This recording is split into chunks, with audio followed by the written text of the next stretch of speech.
जलज्येष्ठनिभाकारं जगदीशपदाश्रयं जगतीतलविख्यातं जगन्नाथगुरुं भजे। ಹರಿಕಥಾಮೃತಸಾರ ಗುರುಗಳ ಕರುಣದಿಂದ ಪನಿತು ಪೇಳುವೆ, ಪರಮ ಭಗವದ್ಭಕ್ತರಿದನಾದರದಿ ಕೇಳುವುದು. ಮನದೊಳಗೆ ಸುಂದರ ಪದಾರ್ಥವ ನೆನೆದು ಕೊಡೆ, ಕೈಗೊಂಡು ಬಲು ನೂತನ ಸುಶೋಭಿತ ಗಂಧ ಸುರಸೋಪೇತ ಫಲರಾಶಿ. ದ್ಯುನದಿ ನಿಮಹಗಳಂತೆ ಕೊಟ್ಟವರನು ಸದಾ ಸಂತೈಸುವನು, ಸದ್ಗುಣವ ಕದ್ದವ ರಘವ ಕರಿಬನು ಅನಘನೆಂದೆನಿಸಿ. ಹರಿಕಥಾಮೃತ ಸಾರದ ಕರುಣಾಸಂಧಿಯ 22ನೆಯ ಪದ್ಯದ ಚಿಂತನೆಯಲ್ಲಿ ನಾವಿದ್ದೇವೆ. ಜಗನ್ನಾಥದಾಸರು ಭಗವಂತನ ಕಾರುಣ್ಯವನ್ನು ವಿಸ್ತಾರವಾಗಿ ವಿವಿಧವಾಗಿರತಕ್ಕಂತಹ ದೃಷ್ಟಿಕೋನಗಳಲ್ಲಿ ಅನೇಕ ವಿಧವಾಗಿರತಕ್ಕಂತಹ ಕಥೆಗಳನ್ನು ಭಾಗವತ, ಮಹಾಭಾರತ, ಹರಿವಂಶ ಮೊದಲಾದ ಪುರಾಣಗಳಲ್ಲಿ ವೇದವ್ಯಾಸದೇವರು ಹೇಳಿದ ಭಗವಂತನ ಕಾರುಣ್ಯದ ಕಥೆಗಳನ್ನು ಮನಸ್ಸಿನಲ್ಲಿಟ್ಟುಕೊಂಡು ವಿಸ್ತಾರವಾಗಿ ಹೇಳಿದ ಕರುಣೆಯ ಚಿಂತನೆಯನ್ನು ಸುಮಾರು ದಿನಗಳಿಂದ ನಾವು ಚಿಂತನೆ ಮಾಡುತ್ತಾ ಇದ್ದೇವೆ. ಈ ಪದ್ಯದಲ್ಲಿ ಮಾನಸ ಪೂಜೆಯ ಕಥೆಯನ್ನು, ಮಾನಸ ಪೂಜೆಯಿಂದ ಭಗವಂತ ಯಾವ ರೀತಿ ಪ್ರೀತನಾಗಿ ನಮಗೆ ಅನುಭವಿಸ್ತಾನೆ ಅನ್ನುವ ವಿಚಾರವನ್ನು ತಿಳಿಸ್ತಾರೆ. ಮಾನಸ ಪೂಜೆ ಅಂದರೆ ಅದು ನಮಗೆ ಚೆನ್ನಾಗಿ ಅರ್ಥವಾಗಬೇಕಾದ್ರೆ ಎಲ್ಲ ಥರದ ಪೂಜಾ ವಿಧಾನಗಳನ್ನು ನಾವು ಹಿನ್ನೆಲೆಯಲ್ಲಿ ನೋಡಬೇಕಾಗ್ತದೆ.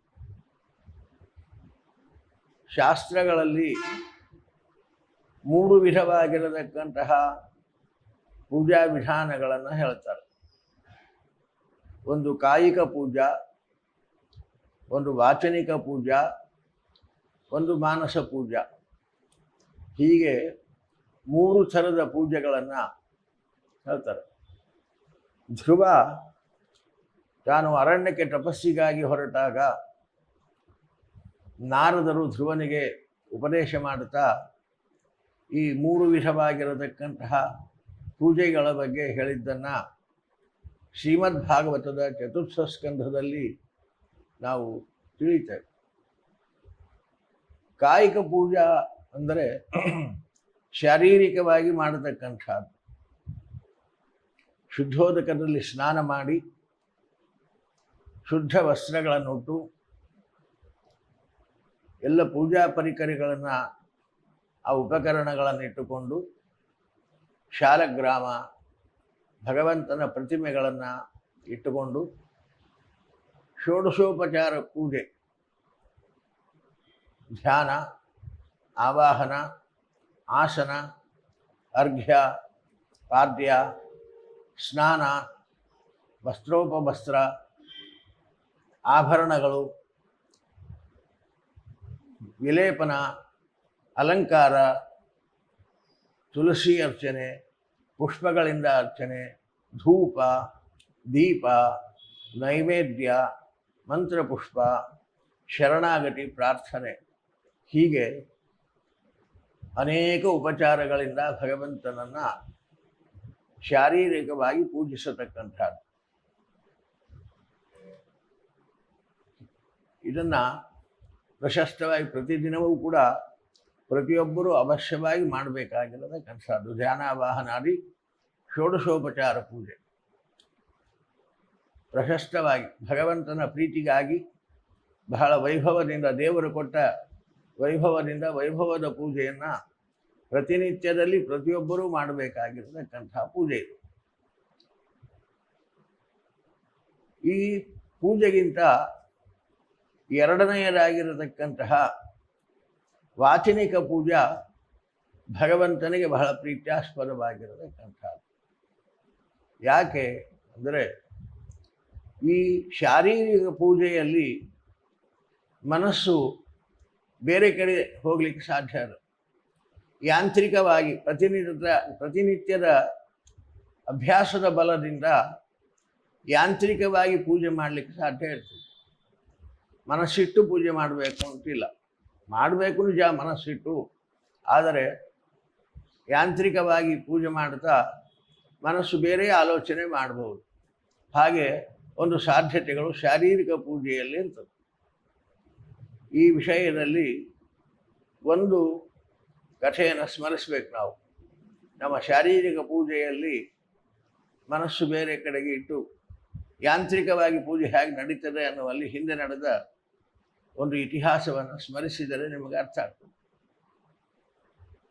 ಹೆಳವನಕಟ್ಟೆ ಗಿರಿಯಮ್ಮನವರ ಕಥೆಯನ್ನು ನೀವು ಕೇಳಿದ್ದೀರಿ.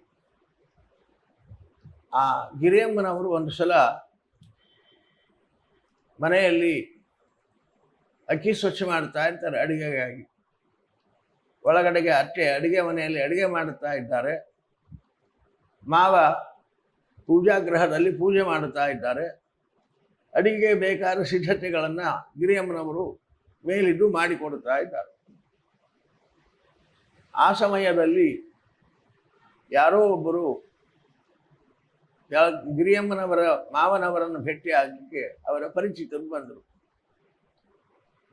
ಹೊರಗಡೆಗಿದ್ದ ಗಿರಿಯಮ್ಮನವರನ್ನು ಕೇಳಿದರು ಅವರು, ಮಾಮಂದಿರಿದ್ದಾರೇನಮ್ಮ ಅಂತ. ಗಿರಿಯಮ್ಮನವರಂದರು, ಇಲ್ಲ, ಅವರು ಹೊಲಗೇರಿಗೆ ಹೋಗಿದ್ದಾರೆ. ಅತ್ತೆ ಅಡಿಗೆ ಮಾಡ್ತಾ ಇದ್ದನ್ನು ಕೇಳಿಸಿಕೊಂಡ್ರು. ಕೋಪ ಬಂತು. ಏನು ಗಿರಿಯಮ್ಮ ಹೀಗೆ ಹೇಳ್ತಾ ಇದ್ದಿ? ಭೇಟಿಯಾಗಲಿಕ್ಕೆ ಬಂದವರಿಗೆ ಅವರು ಪೂಜೆ ಮಾಡ್ತಾ ಇದ್ದಾರೆ ಇಲ್ಲೇ ಒಳಗಡೆಗೆ, ನೋಡಿದ್ದೀವಿ, ಆದರೆ ಹೊಲಗೇರಿಗೆ ಹೋಗಿದ್ದಾರೆ ಅಂತ ಹೇಳ್ತಾ ಇದ್ದಿ, ಹೀಗೆ ಹೇಳ್ತದಿ ಅಂತ ಅತ್ತೆ ಆಕ್ಷೇಪಿಸಿದಾಗ ಪೂಜಾಗೃಹದಲ್ಲಿ ಪೂಜೆ ಮಾಡ್ತಾ ಇದ್ದ ಮಾವಂದರು ಅಂದರು, ಇಲ್ಲ, ಗಿರಿಯಮ್ಮ ಹೇಳಿದ್ದು ಸರಿ ಅಂದರು. ಇದೇನು ಸರಿ? ತಾವು ಮನೆಯಲ್ಲೇ ಪೂಜೆ ಮಾಡ್ತಾ ಇದ್ದಾರೆ, ಮನೆಯಲ್ಲೇ ಪೂಜೆ ಮಾಡ್ತಾ ಹೊಲಗವರಿಗೆ ಹೋಗ್ಲಿಕ್ಕೆ ಹೇಗೆ ಸಾಧ್ಯ ಅಂದರೆ ಅವರೇ ಹೇಳಿದರು ಮಾವಂದರು, ಇಲ್ಲ, ನಾನು ಊರಿಗೆ ಹೋಗಬೇಕಾಗಿತ್ತು, ಅವಸರದಲ್ಲಿ ಪೂಜೆ ಮಾಡ್ತಾ ಇದ್ದೆ. ನಾನು ಚಪ್ಪಲಿ ಹರಿದಿದ್ವು, ಆ ಚಪ್ಪಲಿಯನ್ನು ಹೊಲಿಲಿಕ್ಕೆ ಕೊಟ್ಟಿದ್ದೆ. ಪೂಜೆ ಮಾಡುವಾಗ ಚಪ್ಪಲಿ ಹೊಲಿದಿದ್ದಾನೋ ಇಲ್ಲೋ, ಊರಿಗೆ ಅವಸರವಾಗಿ ಹೋಗಬೇಕು, ಪೂಜೆ ಮುಗಿದ ತಕ್ಷಣ ಊರಿಗೆ ಹೋಗಬೇಕು, ಚಪ್ಪಲಿ ಹಾಕ್ಕೊಂಡು ಹೋಗಬೇಕು, ಚಪ್ಪಲಿ ಹೊಲಿದಿದ್ದಾನೋ ಇಲ್ಲೋ ಅಂತ ಆಲೋಚನೆ ಮಾಡ್ತಾ ಪೂಜೆ ಮಾಡ್ತಾ ಇದ್ದೆ. ಯಾಂತ್ರಿಕವಾಗಿ ಪೂಜೆ ನಡೆದಿತ್ತು, ಮನಸ್ಸು ಚಪ್ಪಲಿಯ ಕಡೆ ಹೋಗಿತ್ತು. ಕಾರಣ ಹೆಳವಮ್ಮ ಹೇರಿದ ಆ ಮಾತು ಸರಿಯಾಗಿದೆ ಅಂತ ಮಾವನವರು ಆ ಗಿರಿಯಮ್ಮನ ಮಾತನ್ನು ಪುರಸ್ಕರಿಸ್ತಾರೆ. ಹೀಗೆ ನಮ್ಮ ಪೂಜೆ ಇರ್ತದೆ. ಪೂಜೆ ಮಾಡುವಾಗ ಗಡಿಯಾರ ನೋಡ್ತಾ ಪೂಜೆ ಮಾಡುವುದು, ಯಾವುದೋ ಆಲೋಚನೆ ಮಾಡ್ತಾ ಪೂಜೆ ಮಾಡುವುದು, ಅಡುಗೆ ಕಡೆ ಲಕ್ಷ್ಯ ಕೊಟ್ಟು ಪೂಜೆ ಮಾಡುವುದು, ಹೀಗೆಲ್ಲ ನಮ್ಮ ಪೂಜೆಯಲ್ಲಿ ಮನಸ್ಸು ವಿಚಲಿತವಾಗಿ, ಮನಸ್ಸು ಏನೋ ಕೆಲಸ ಮಾಡ್ತಾ ಇದ್ರು, ಯಾಂತ್ರಿಕವಾಗಿ ಕೈ ಕೆಲಸ ಮಾಡ್ತಾ ಇರ್ತಾರೆ, ಪೂಜೆ ಮಾಡ್ತಾ ಇರ್ತಾರೆ. ತುಳಸಿ ಅರ್ಚನೆ ವಿಷ್ಣು ಸಹಸ್ರನಾಮ ಬಾಯಿ ರೆಕಾರ್ಡ್ ಹೇಳ್ದಂಗೆ ಹೇಳ್ತಿರ್ತಾರೆ, ತುಳಸಿಯನ್ನು ಕೈ ಏರಿಸ್ತಾ ಇರ್ತಾರೆ, ಮನಸ್ಸು ಏನೋ ಆಲೋಚನೆ ಮಾಡ್ತಾ ಇರ್ತದೆ.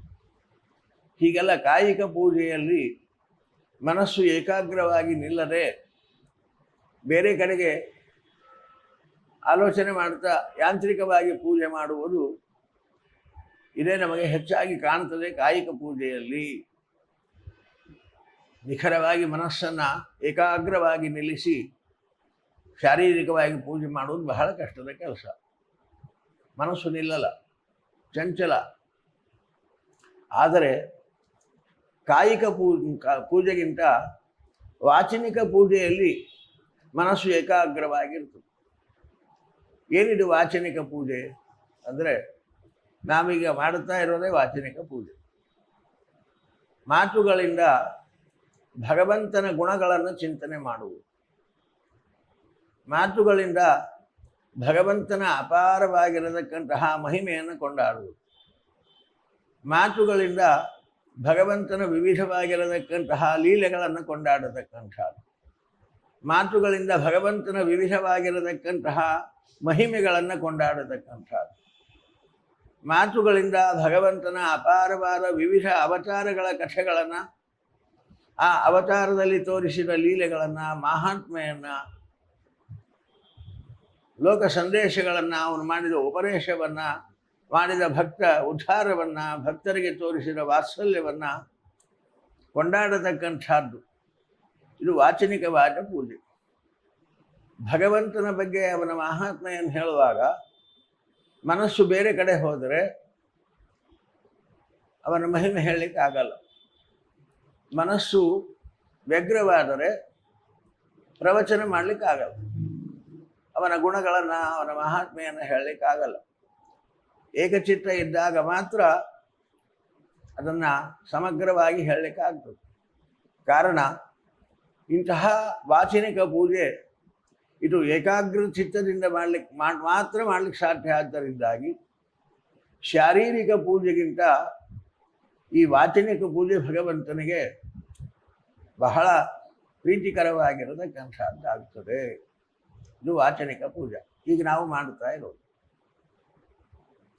ಅದೇ ರೀತಿ ಮಾನಸ ಪೂಜಾ. ಮಾನಸ ಪೂಜೆಯಲ್ಲಿ ಬಾಹ್ಯ ಪದಾರ್ಥಗಳ ಸಂಪರ್ಕವೇ ಇಲ್ಲ. ಎಲ್ಲ ಮನಸ್ಸಿನಿಂದಲೇ. ಮಾನಸಿಕ ಸ್ನಾನ, ಮಾನಸಿಕವಾದ ವಸ್ತ್ರಗಳು, ಮಾನಸಿಕವಾದ ಪದಾರ್ಥಗಳು, ಪೂಜಾ ಉಪಕರಣಗಳೆಲ್ಲ ಮಾನಸ ಪದಾರ್ಥಗಳು. ಮನಸ್ಸಿನಿಂದಲೇ ಪೀಠ, ಮನಸ್ಸಿನಿಂದಲೇ ಛತ್ರಿ, ಚಾಮರ ಎಲ್ಲ ಪೀಠಗಳು.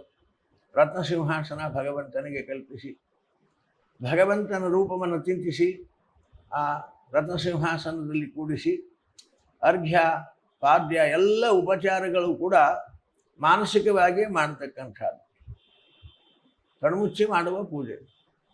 ಏಕಾಗ್ರ ಚಿತ್ತದಿಂದ ಎಲ್ಲ ಪದಾರ್ಥಗಳನ್ನು ಮಾನಸಿಕವಾಗಿಯೇ ಕಲ್ಪಿಸಿಕೊಂಡು ಭಗವಂತನನ್ನು ಷೋಡಶೋಪಚಾರದಿಂದ ಪೂಜೆ ಮಾಡತಕ್ಕಂಥದ್ದು.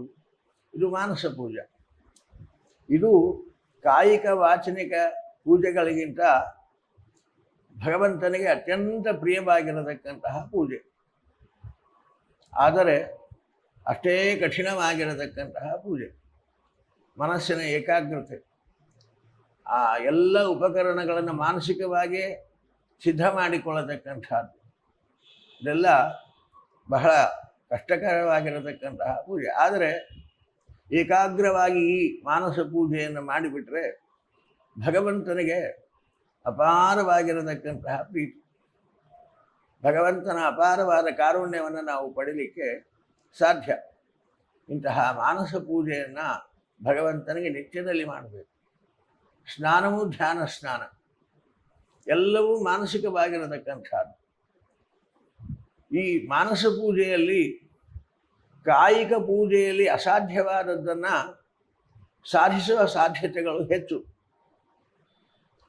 ಕಾಯಿಕ ಪೂಜೆ ಮಾಡುವಾಗ ಸ್ನಾನ ಮಾಡ್ತಾನೆ, ಕಾಯಿಕವಾಗಿ ತನಗೆ ಎಲ್ಲಿ ಅನುಕೂಲವೋ ಅಲ್ಲಿ ತಾನು ಸ್ನಾನ ಮಾಡಿ ಶುದ್ಧನಾದೆ ಅಂತ ಶುದ್ಧ ವಸ್ತ್ರಗಳನ್ನು ಧಾರಣೆ ಮಾಡಿ ಪೂಜೆ ಮಾಡ್ತಾನೆ.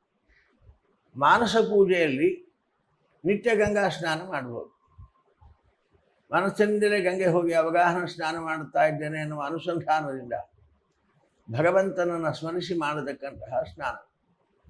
ಅತಿನೀಲಘನ ಶ್ಯಾಮಂ ನಲಿನಾಯತಲೋಚನಂ ಸ್ಮರಾಮಿ ಪುಂಡರೀಕಾಕ್ಷಂ ತೇನ ಸ್ನಾತೋ ಭವಾಮ್ಯಹಂ ಅಂತ ಮಾನಸ ಪೂಜೆಯ ಸ್ನಾನದ ವಿಚಾರವನ್ನು ಮಾನಸ ಸ್ಮೃತಿಯಲ್ಲಿ ಬರೀತಾರೆ.